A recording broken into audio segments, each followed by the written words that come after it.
Hi, Matt. I'm really excited to be chatting with you. First off, Likewise. I got a notification yesterday when I was, putting together my questions saying that I actually saw you guys for the first time 4 years ago yesterday. Oh my God. Where was it? Hard Luck Bar in Toronto. Oh wow. That's so awesome. I like that place. It's a good place. But with the themes on this record, with a lot of like human interactions and experiences and how the little things come back together in time, it just felt fitting. Yeah. And now here we are, 2 years into a pandemic Oh and my God. new music on the way, whole new Yep. world. I know Um, it. so you just released the new single Karma and the Yep. video. What is it like releasing new music now compared to, I guess, with your last releases? Oh, it's strange. Obviously for a lot of reasons. I would say the first and foremost being that, the last couple of years has just been hectic. When the last time that we put out music was when we did our EP Soup, which was like just shortly before the pandemic. And we were just kind of getting our footing with touring on that cycle when the pandemic hit. We were out west doing a tour with Microwave and Bad Luck and Weekend Friends. And basically like we had gotten kind of inklings that there was things were not going so well. We were hearing about the pandemic, like before anybody was really calling it a pandemic at the beginning of that tour. And then all of a sudden it was like, okay, pack up, go home, figure it out. It'll be 2 weeks. So no, wait, it'll be 2 months. So wait, no, it'll be 2 years, you know what I mean? And so I think that like the entire process of putting the record together was just shrouded in like this deep intrinsic degree of uncertainty, which I would imagine you can probably hear in a lot of it. And so now we're kind of like trying to get our footing back, putting out new music, seeing how people are responding to it, and realizing that the level of enthusiasm that's sort of grown over the course of the pandemic has really increased, which is awesome. But we're also so uncertain about like how long it's going to be safe to actually go out and do shows and what the actual like realistic timeline is. So uncertain, I would say, is how it feels to be putting out new music right now. Yeah, I think that seems like a pretty fair assessment. Yeah. And especially because, you would think touring is kind of the one thing that brings in the most number of new fans that really feel connected to it. So to see that you've garnered more enthusiasm over time where you can't do that is kind of exciting. It's exciting and it's surprising. I mean, shouts out to everybody who's kind of like stuck along with us throughout this entire process, and also anybody who's jumping on board for the first time now. Yeah, we did a lot of just like pounding the pavement on different social platforms to try and connect with people, and I think it's paying off. Yeah, I think connection was a really big key to this whole thing, Yeah, and is what makes it even more exciting to finally meet everybody in person when this is over, yeah. because you've built all these connections. Did did the whole, sort of isolation, did that affect how you were able to actually record this album, or were you guys kind of all isolated together? Yes and no. So it really affected things at the very beginning, because it was like really difficult to know, especially at the beginning of the pandemic, like what the reasonable threshold was for like who you can and can't interact with. For a while we kept our distance, and we did a lot of the writing process sort of remotely, and then brought all the pieces together. And then when we did the actual recording for it, it was we were very isolated in the actual recording process. So we did it down at our studio here in town, and we basically had to carve out like a chunk of time where we could isolate everybody together to get it done, which I think was both a pro and con, because like one of the benefits of having a studio so close is that you can kind of piecemeal it and work on it little by little. But it ended up kind of having to be a little bit more like, okay, carve out this chunk of time, everybody, make no plans. We're going to, get tested and, pre-cook all of our meals and just kind of like hunker down and get it done. Well, I mean, it's nice to hear that you guys were so thorough with the whole thing, because I feel like Yeah. a lot of people kind of like gave up at some point. It's nice to hear you guys really went for it. Yeah, well, I mean, it was part of it too, is like because we weren't out on the road, like we were interacting with family and stuff a lot. And so that there was a pretty significant imperative to make sure that we weren't like exposing anybody unnecessarily. Absolutely. Yeah, I'm high risk myself, so I definitely appreciate it, the care towards that. So with the new single Karma, I mean, I also feel like that kind of ties into it, because if you didn't care, Karma would have come back around and something would have happened. So Yeah. I feel like this album is very on brand for what we've all been going through. Yeah. And the new album Stew is coming out on February 18th. Is there anything more you can tell us about kind of the story within the album? Because I know it all kind of breadcrumbs together and everything kind of connects. Yeah, so for all of our releases, across all of our releases, we've left sort of this trail of sort of lyrical devices and songwriting devices that sort of connect different bits and pieces of songs together across a lot of these releases. And our releases also are kind of built to mirror one another. So the sort of structure and pacing that we used for Here Again, which was our last LP, has now been kind of taken and translated to what we did with Stew. To the way we like to think of it is it sort of helps to engender a sense of familiarity, so that we can kind of like let people know that we're sort of revisiting the same places and revisiting the same feelings and revisiting the same ideas, just a little bit later with a little bit more context and a little bit more experience. And I think like it's sort of appropriate because Here Again had a subtitle to it, which was an exploration into the cyclical nature of life. And it's very much a commentary on just sort of how all of these little bits and pieces of sort of mundane experience start to tether together over a long period of time. And when you look at the whole picture and you zoom out on things, you can really kind of take stock of like yourself and where you are and how you're feeling and who you are and why you are, and these things that I think are just really basic human questions that we, whether or not we consciously acknowledge, it's something that we're constantly acknowledging just as human beings, just existing. And we like to sort of talk about that a lot. And the name of the record, Stew, is sort of twofold. So it's both a play on it being an extension of our EP Soup. And it took a long time to gestate. It took a long time to really marinate and cook together. And then it's also, it very much is a commentary on the idea of the longer you let feelings or experiences or thoughts sit, and the older you get, and the more you sort of get distance from those things, the more context you have to sort of like plug in the little pieces in your life, sort of looking at it in the overarching question of how did I get here? And I think that once you have enough time to stew on anything, you can find significance in it. So that's really where that idea comes from. I really like that. And I like the phrase about, just who you are and why you are. Yeah. Is there anything that the band or you as individuals learned about yourself through this album process that kind of tells you why you are who you are? I mean, it's kind of a big question, right? Mm-hmm. Yes, obviously there are things that we've learned about ourselves, but that question of why you are is something I think a lot of people had to sort of confront and tackle, especially during the pandemic. I remember one of the things that sort of came into prominence was sort of this I read about it a lot. The expression of sort of the feeling of languish, meaning that like you just kind of feel stretched out and burnt out and spent. And I feel like everybody kind of hit that point in the middle of the pandemic. And everyone sort of had to look inward and think and take stock of like, who are we? Why are we here? What are we doing? And for us as a band, obviously, that was a huge question because we were just, ripped sort of far away from everything that we've worked for and everything that we do. And I think for everybody else, it was sort of this question of just like, wow, all of the mechanisms in society can literally just come to a grinding halt and the world doesn't end. You know what I mean? And now all of a sudden it becomes this component of who are we, what are we doing? And I to answer your question, I think that the thing that kept coming up for us is, and I think this came up for a lot of bands, how long can you sustain what you're doing, especially under uncertain circumstances, and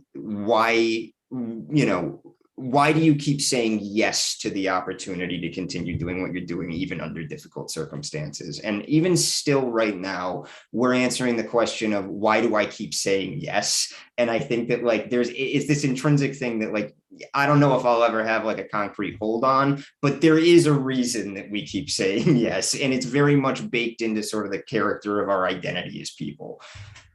Yeah. I mean, I think if anything, it really does prove that you you care about the music you're making Right. and the connections you're making with people as you share it with us.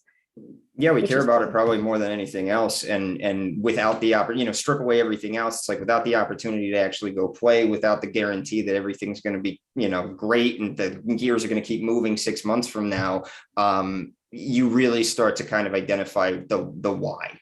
And it really is this sort of ethereal thing. Mm-hmm. And I mean, in the pandemic as well, you guys also signed with Rude Records. We did, yeah. How has that process been so far with, starting with a new label?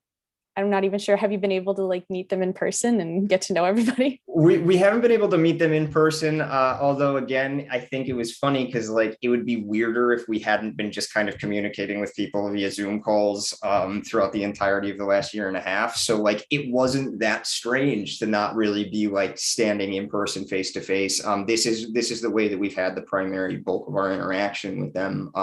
It's been good. It's when we knew that we were going to be doing another LP and we knew that we were going to be navigating away from Triple Crown, the decision sort of came up of like who are our options, who are our realistic, labels that we may want to navigate to. And one of the things that we really wanted to find were like-minded people who had sort of the same ethos behind not only how you like make music and produce music, but how you distribute it and what the main priority should be. One of the things that Rude said to us a lot when we were getting started with them is that like what they really love and prefer is to let artists be artists. And that's something that really resonated with us.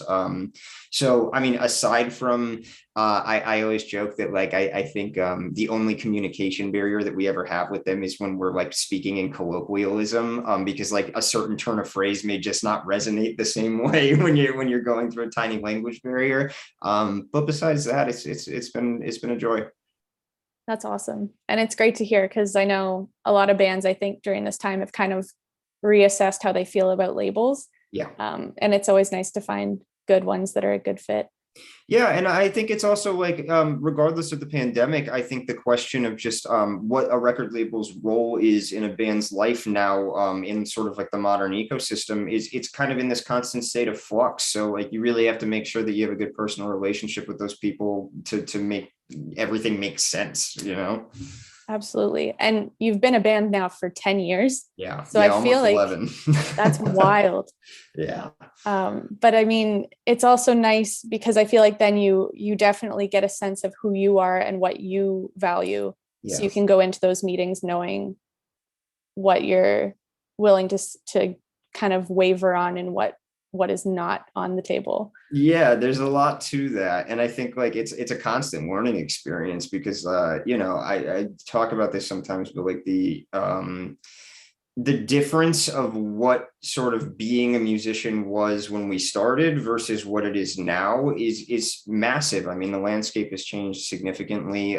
The actual day-to-day sort of interaction that you have to have with that profession has changed drastically because of the way that social media integrates into everything. Where 10 years ago, part of being a professional musician was not being a web personality. Now it's a prerequisite. Mm-hmm. So yeah, I think that like figuring out where your comfy spot is with all of that is this sort of like constant navigating learning experience that we're still, figuring out as we go along. Mm-hmm. But I mean, that makes a good band too, if you're able to adapt and see where you fit into the new parts of the ecosystem, because if you cling to the parts that are dying and disappearing, it's hard to you're going move down forward. with the ship. Exactly. This year has brought, 2 years now, but it's brought a lot of changes and a lot of different things, virtual concerts and meeting labels via Zoom. Are there any changes that you guys have adapted to from COVID that you'll actually take with you into future parts of your journey? I would say that sort of like the ground level connection with our audience community has been huge for us. Where we used to just kind of tour a ton and we got a lot of that like ground level face-to-face communication with people that way. When that became more difficult, we started like a Discord server so that we could interface with people, and, catch up with friends, socialize, honestly, was a huge part of that because we were like, feeling really isolated and we were like, let's open this little like very direct community forum where we're basically all in a text group together. And that was a lot of fun. we started a Twitch channel where we do like a podcast and we do some gaming streams and some other stuff. I think that like sort of the getting to know people on a more intimate and personal level, on a more like constant basis, I think is something we're probably going to continue. It really does help you sort of put a face and an intrinsic value to the impact that you're having on other people. And I also think it helps them sort of see the impact that they're having on us as well. So I'm guessing we're probably going to carry that moving forward. Mm-hmm. Do you ever find it difficult to kind of create that barrier between, you know, usually you would go to the show and you meet people, but then you can kind of go home and live your kind of private life? Do you find it more difficult this way to have that kind of balance? I do. I mean, to be perfectly honest, it's for me, especially personally, definitely a bit different. I'm a fairly private person. I don't honestly have social media for myself personally, because I don't really like putting too much of myself out there in the world. Honestly, more than anything, because I don't tend to think that I'm the world's most interesting person. So it's like, you know, I don't kind of have that default impulse. And yeah, I do think that it's been a bit of a change to sort of open myself up a little bit more to it. And for all of the positives, there are also some small negatives to it. Just in the sense that, like, I think it makes me a little bit uncomfortable. Yeah, I would say the positives outweigh the negatives with that. But it is different. Where I used to sort of get this very sort of ground level intimate connection with people at shows. I'm now doing that on a slightly more consistent basis. But I would say that there's also sort of this other feeling of value to it, where when you're at a show and you're doing a tour, you always feel this sort of, regardless of whether or not you're having the worst day of your entire life, you feel this obligation to like put on a happy face and be your best self all the time. Because especially for people who have like traveled or, you know, left work early or paid to come see the show, you want to make sure that like you're ensuring that they're having just the best time, you know what I mean? And I think that like when you get a little bit more personal with it on sort of a day-to-day basis, just interfacing with people, you know, online and stuff, you can pull back the curtain just a little bit in that, and just kind of like sometimes in the Discord, you can just sort of be like, yeah, I'm having kind of a shitty day, you know, and that's like, it's okay. It humanizes everybody to everybody. So I think it's honestly pretty cool. Yeah, I like that. And I feel like it also, I mean, you meet so many people on tour and you meet them for a day, and then maybe you meet them for another day 8 months down the road. Yeah. And they remember you because they met one person, but you met hundreds of people every day. So it's nice to, I guess, be able to build a bit of a stronger connection with people who want to be part of that community. It is. And I think it also allows both us and them to have sort of less of a caricature in their mind of who we are. It's less of a snapshot of who you are and more of like a well-rounded picture. Mm-hmm. And I feel like it also breaks down a little bit of that like rock star ego, because you get to kind of have, like, not for the artists saying they have, but like the public perception of like, we're not on the same level. For sure. They're this shining figure and I'm just a person. And it's, I think that in our music as well, what we very much try to strive to do is portray ourselves as sort of disgustingly human. And so like, it's kind of nice to have that followed up in some other capacity. You know what I mean? Yeah, well, I think we're running close to our 20 minutes, but I'm very excited for the rest of the album. I can't wait to hear it. As fans of your band, what is the best thing that we can do right now, finally kind of coming out of the worst of the pandemic? What is something we can do right now that would be best for you to support A Will Away? One of the things that we've been pushing a lot are these pre-save campaigns for the remaining singles that we have coming out before the actual LP releases. They're shockingly important, even though I think that the most difficult hurdle to kind of get over with it, there's not actually a tremendous amount of benefit or incentive for the audience to do the pre-save, other than just it is a mechanism that helps support the band. And we've talked about it a bit on socials and stuff, but the underlying idea is sort of when you think about streaming services like Spotify and Apple Music, like radio programmers, when you pre-save something, you're like requesting that they place those things in, other channels, playlists, things that sort of help get the word out even more. And it doesn't cost anything to do other than a couple of minutes at a time. So that is by far the single most helpful thing that anybody can do to help us out right now. Literally more than buying merch, more than streaming the song on its own. Actually going and taking that little 3-step action to do that pre-save is wildly helpful. Perfect. That's an easy one to pass along the message. So we'll be sure to do that. Thank you so much for your time. I really appreciate it. And good luck with everything, and congrats on everything from Thanks so much. the last little while. Yeah.